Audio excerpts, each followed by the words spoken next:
ये प्रधानमंत्री नरेंद्र मोदी इस वक्त पोलैंड में हैं। हालांकि उनकी इस विदेश यात्रा को लेकर पूरी चर्चा यूक्रेन पर फोकस है।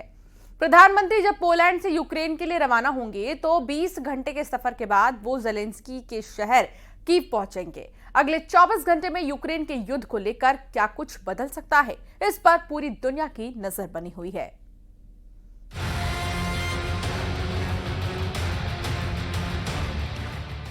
यूरोप की जिस जमीन पर प्रधानमंत्री नरेंद्र मोदी कदम रख रहे हैं, ये इस वक्त दुनिया का सबसे खतरनाक वॉर जोन बना हुआ है।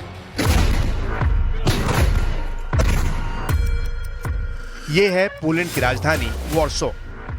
प्रधानमंत्री के पोलैंड पहुंचने की टाइमिंग बहुत दिलचस्प है, क्योंकि यहां पहुंचकर नरेंद्र मोदी का सिर्फ एक मैसेज है, युद्ध को रुकना ही चाहिए। दुनिया इस युद्ध को लेकर चाहे दो ध्रुवों में बटी हो, लेकिन गुटनिरपेक्ष भारत के तराजू में युद्ध की कोई जगह नहीं। और इसीलिए प्रधानमंत्री नरेंद्र मोदी ने पूर्वी यूरोप पहुंचकर जो धर्म कांटा दिखाया है, उसकी सुई युद्ध पर नहीं रुकेगी, उसकी सुई सिर्फ और सिर्फ शांति पर रुकेगी। यही भारत का मैसेज है। अब पोलैंड से यात्रा की शुरुआत करने के पीछे क्या मैसेज है? पोलैंड नेटो का एक मजबूत सदस्य है।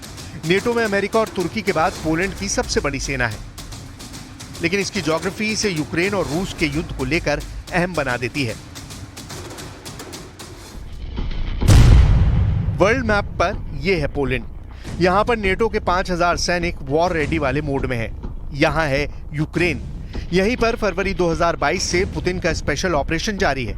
और यहां है रूस। यूक्रेन से लगे रूस के कुर्स्क में इस वक्त जेलेंस्की की फौज बड़ा युद्ध कर रही है। यानी ये पूर्वी यूरोप का इलाका इस वक्त दुनिया के लिए बड़ा चैलेंज बना हुआ है।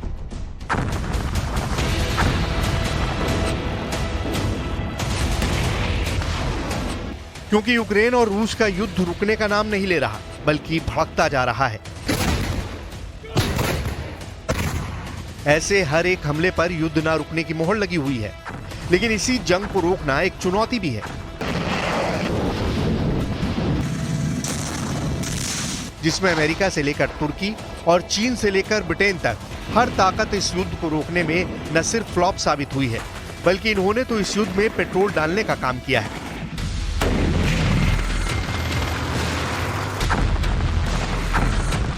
सवाल है कि भारत क्या असर कर सकता है। पोलैंड दौरे के बाद प्रधानमंत्री नरेंद्र मोदी 23 अगस्त को यूक्रेन में रहेंगे और राजधानी कीव में उनकी मुलाकात यूक्रेन के राष्ट्रपति जेलेंस्की से होगी।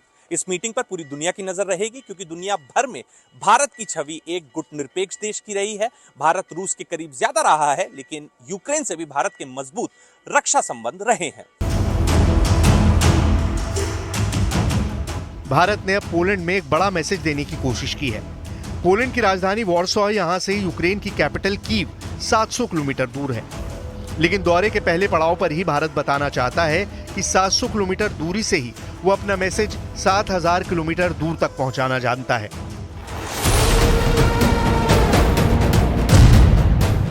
जी हां, पोलैंड की राजधानी वॉर्सो की अमेरिका के वॉशिंगटन डीसी से दूरी 7000 किलोमीटर है। और अब भारत बता रहा है कि दुनिया की सबसे हॉट लोकेशन का हल डिप्लोमेसी से ही निकाला जा सकता है। मोदी का यह मैसेज सीधे व्हाइट हाउस के लिए है।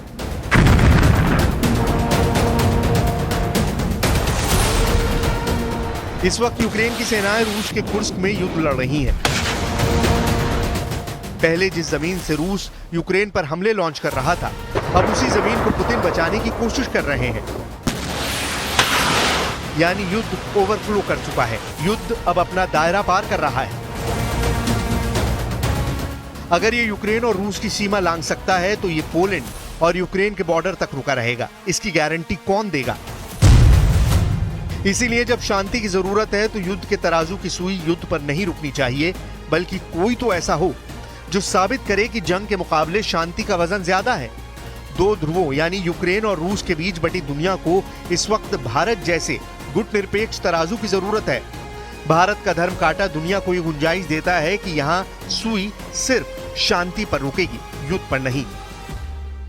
प्रधानमंत्री का पूर्वी यूरोप का यह दौरा ऐसे वक्त हो रहा है जब नेटो और रूस आमने सामने हैं। यूक्रेन ने जब से रूस के कुर्स्क इलाके पर हमला किया है, यूरोप और रूस के बीच तनाव बहुत ज्यादा बढ़ गया है। रूस ने साफ साफ कहा है कि कुर्स्क में नेटो की सेनाएं लड़ रही हैं और ये पूरे क्षेत्र के लिए बड़े खतरे का सिग्नल है। प्रधानमंत्री नरेंद्र मोदी जब 23 अगस्त को यूक्रेन की राजधानी कीव पहुंचेंगे, तब दुनिया भर के कैमरे उनकी और जेलेंस्की की मुलाकात की तस्वीरें वायरल करेंगे। 3 दशकों से ज्यादा पुराने राजनयिक रिश्तों के बीच ये पहली बार है जब भारत का कोई प्रधानमंत्री यूक्रेन का दौरा करेगा। इससे पहले प्रधानमंत्री मोदी और जेलेंस्की की मुलाकात जून 2024 में हुई थी, जब इटली में G7 बैठक के दौरान दोनों लीडर मिले थे। वहीं 2023 में दोनों की मुलाकात जापान में हुई थी, जब हिरोशिमा में G7 की बैठक हुई थी। दोनों ही मुलाकात में भारत ने शांति कायम करने पर जोर दिया था।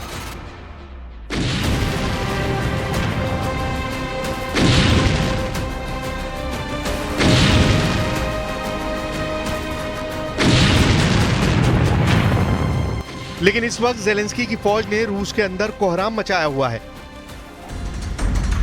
कुर्स्क में बहुत खतरनाक युद्ध चल रहा है। पुतिन और जेलेंस्की की सेना पॉइंट ब्लैंक रेंज पर लड़ रही है।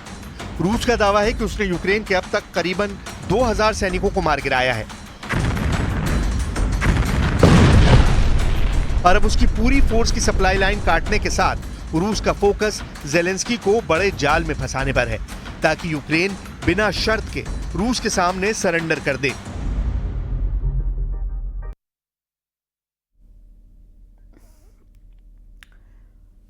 पूरी दुनिया में इस वक्त मंकी पॉक्स नाम की बीमारी से हड़कंप मचा हुआ है।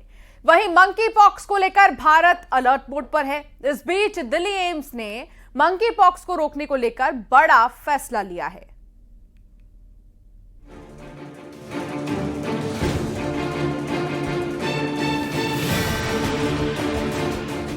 मंकी पॉक्स बीमारी की इस वक्त पूरी दुनिया में चर्चा हो रही है। यह बीमारी 17 अफ्रीकी देशों और बाहर के कई देशों में फैल चुकी है। क्या इसका असर भारत पर भी पड़ने वाला है? इसे लेकर भारत सरकार अलर्ट मोड पर है। देश के सबसे बड़े अस्पताल एम्स ने संदिग्ध मंकी पॉक्स के मामले को लेकर SOP जारी की गई है, जिसके मुताबिक बुखार, दाने या संक्रमित मंकी पॉक्स मामले के संपर्क में आने वाले मरीजों को तुरंत चिन्हित किया जाए। साथ ही इस बीमारी के मुख्य लक्षण भी बताए गए हैं। एम पॉक्स बीमारी एक तरह की वायरल बीमारी होती है और ये मोस्टली किसी बीमारी से पीड़ित व्यक्ति के क्लोज संपर्क में आने से होती है। उससे स्किन टू स्किन कांटेक्ट हो, ओपन वुंड हो या सलेवा का एक्सचेंज हो, उससे होती है। और एक तरह की वायरल बीमारी है। इसमें लोगों को मुख्यतः बॉडी में पेन होगा, फीवर होगा, बॉडी में पेनफुल रैशेस होते हैं, जॉइंट पेन होते हैं, बहुत कमजोरी आती है।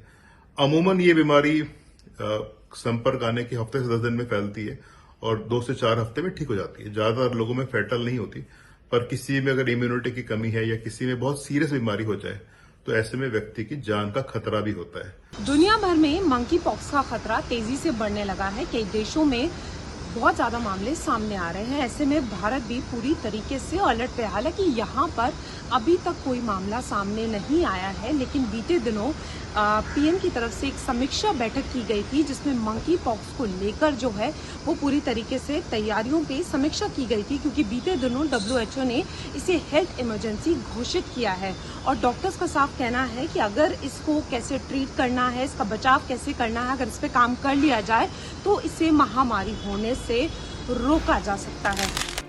WHO ने इसे इंटरनेशनल पब्लिक हेल्थ इमरजेंसी करार दिया है, लेकिन डॉक्टरों की सलाह है कि पैनिक होने की जरूरत नहीं है। अफ्रीकन रीजन में हुआ है, जहां पर कि मंकीज के साथ ह्यूमन कांटेक्ट काफी स्ट्रॉन्ग है। इसके जो मेन सिम्टम्स होते हैं कि फीवर होता है, रैश होता है, मसल पेन होता है और इसमें स्कैब्स आते हैं जो कि पहले फ्लैट होते हैं, बाद में फ्लूइड से भर जाता है, पर पस्चूल का फॉर्म लेता है। मंकी पॉक्स इस वक्त अफ्रीका में एक आउटब्रेक हुआ है। अफ्रीकी देशों से शुरू हुआ मंकी पॉक्स का संक्रमण तेजी से फैलने लगा है। मंकी पॉक्स जानवरों से इंसानों में फैलने वाला एक वायरस है। वहीं राजधानी दिल्ली में भी मंकी पॉक्स को लेकर तैयारियां तेज हो गई हैं। अगर दिल्ली के 3 हॉस्पिटल्स की बात की जाए, सफदरजंग, लेडी हार्डिंग और RML, इन तीनों हॉस्पिटल्स में आइसोलेशन के लिए वार्ड भी बना दिए गए हैं और डॉक्टर्स बता रहे हैं कि ज्यादातर जो ये मामले हैं ये कई बार इम्यूनिटी ठीक होने से ठीक हो जाते हैं। इसके लक्षण कोविड की तरह नहीं है, तो इसको हम कोविड की तरह एक महामारी नहीं कह सकते। इसके लिए पूरी तैयारियां की जा रही हैं एयरपोर्ट्स पर, और पूरी तरीके से जो है वो स्कैनिंग की जा रही है ताकि ट्रैवल हिस्ट्री का भी ज्यादा से ज्यादा पता चले। एम पॉक्स को पहले मंकी पॉक्स के नाम से जाना जाता था। इस वायरस की पहचान वैज्ञानिक ने पहली बार साल 1958 में की थी, जब बंदरों में मंकी पॉक्स जैसी बीमारी का प्रकोप हुआ था। दिल्ली से न्यूज़ 18 के लिए फरार खान की रिपोर्ट। अब हम जो तस्वीरें आपको दिखाने जा रहे हैं उसे देखकर आपके भी रोंगटे खड़े हो जाएंगे। दो घर में कुछ ऐसा मंजर कैद हुआ जो दिल दहला देने वाला है। एक घर में बिस्तर पेटी जब खुली तो सबकी आंखें खुली की खुली रह गईं। बेड बॉक्स बना था अजगर की आरामगाह, और दूसरे घर में बाथरूम में था कोबरा का डेरा। देखिए। देखते ही किसी के होश फाख्ता हो जाएं। देखिए कैसे ये बिस्तर पेटी अजगर की आरामगाह बनी है। जब बिस्तर पेटी खुली तो घर वालों की आंखें फटी की फटी रह गईं। कपड़ों में अजगर का डेरा हैरान करने वाला था। खरगोन के बड़वाह के चारण मोहल्ले में एक मकान के अंदर रखी बिस्तर पेटी में से 8 फीट लंबा अजगर निकला। दीपक वर्मा का यह मकान है। कपड़ों के बीच अचानक एक अजगर दिखाई दिया, जिससे परिवार ही नहीं मोहल्ले में हड़कंप मच गया। फौरन इसकी खबर एनिमल वेलफेयर टीम को दी गई। उसके बाद शुरू हुआ ऑपरेशन अजगर। 8 फीट का यह अजगर पाइथन प्रजाति का है, जिसका रेस्क्यू किया गया। जैसे ही अजगर बाहर आया तो मोहल्ले वाले दंग रह गए। अजगर को जंगल में छोड़ा गया है। लोग भी हैरान हैं कि आखिर बिस्तर पेटी को अजगर ने अपना घर कैसे बनाया।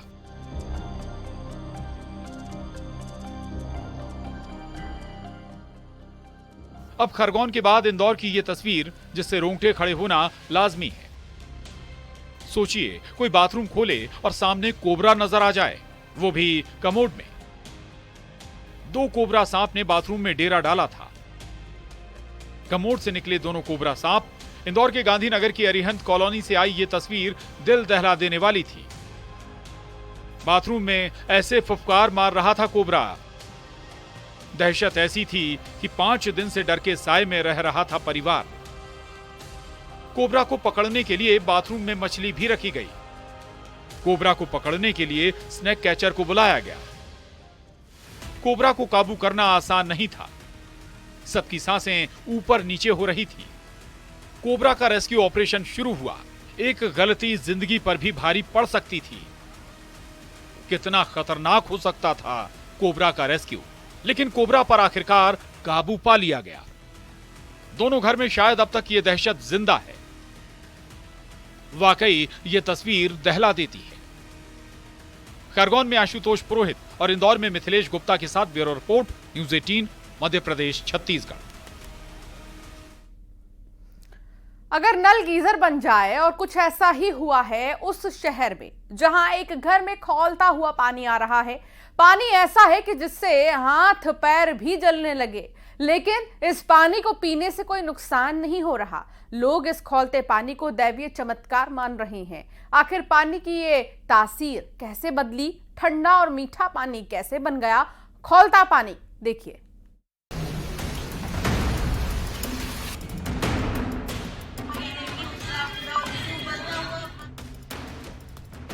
नल से आ रहा ये पानी इस इलाके के लोगों को हैरान कर रहा है। जिस पानी को अगर छू लें तो लोगों का कहना है हाथ जलने लगे, लेकिन इस पानी को पीने से कोई नुकसान नहीं हो रहा। 15 दिन से भिलाई के वार्ड नंबर 38 में प्रेमा देवी के घर में अजीब घटना हुई।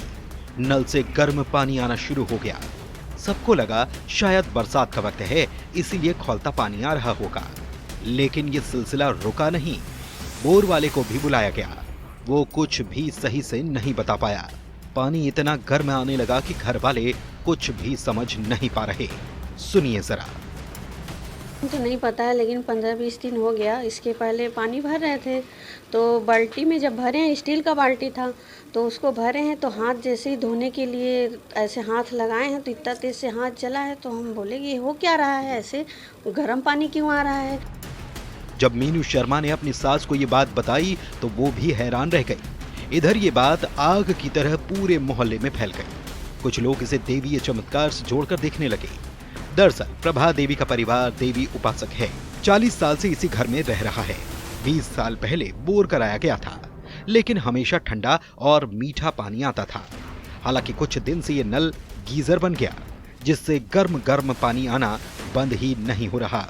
बहुत गर्म पानी नहीं, एकदम जैसे सब पूरा हाथ भी नहीं लगा सकते, तो कोई यकीन ही नहीं। सब आके पकड़ रहे, सब बोल रहे झूठ बोल रहे हो। जब बोर से देखे पानी पूरा, तो बोले एकदम बोले ये तो भाप निकल रहा है पानी से। सही बात है। अब 2-4 दिन बाद अगल बगल वाले लोग को भी बताया गया कि उबला पानी निकल रहा है भाप जैसे। उन लोगों ने भी यकीन नहीं माना, उन लोगों ने भी आके देखा, उन लोग को भी यकीन हुआ हाँ सही बात है, हो क्या रहा है। घर के सामने मंदिर भी है, तो कुछ लोगों के दिमाग में ये बातें आ रही हैं कि कहीं न कहीं ये चमत्कार तो नहीं, जबकि घर वालों का कहना है कि इसकी जांच होनी चाहिए। इसको बस जांच हो, क्यों हो, ये चमत्कार भी नहीं बोल सकते, विज्ञान ही बताए। अब वो तो जब कुछ नहीं निकलेगा तब समझेंगे हाँ चमत्कारी है, क्यों आ रहा है पानी। और जब वैज्ञानिक लोग भाई बोल देंगे नहीं ऐसा कुछ नहीं है, हम वो जांच से इनकार करेंगे, तब हम समझेंगे कि चमत्कारी है। अब खौलते पानी की जांच की जा रही है।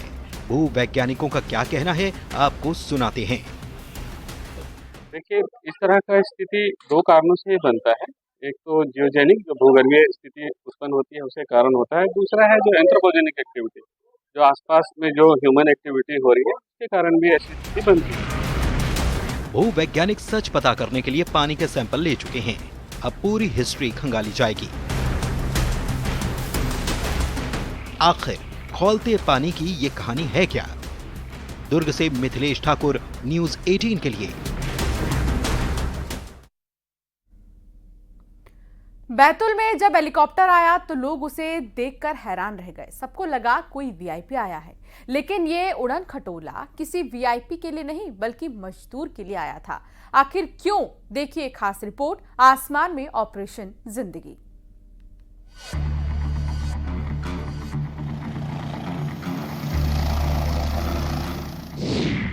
आसमान में ऑपरेशन जिंदगी। बैतूल में मरीज को किया गया एयरलिफ्ट।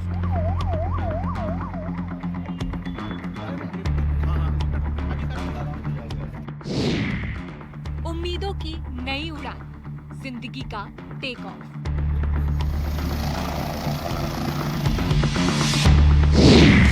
वीआईपी के लिए नहीं, मजदूर के लिए पहुंचा हेलीकॉप्टर।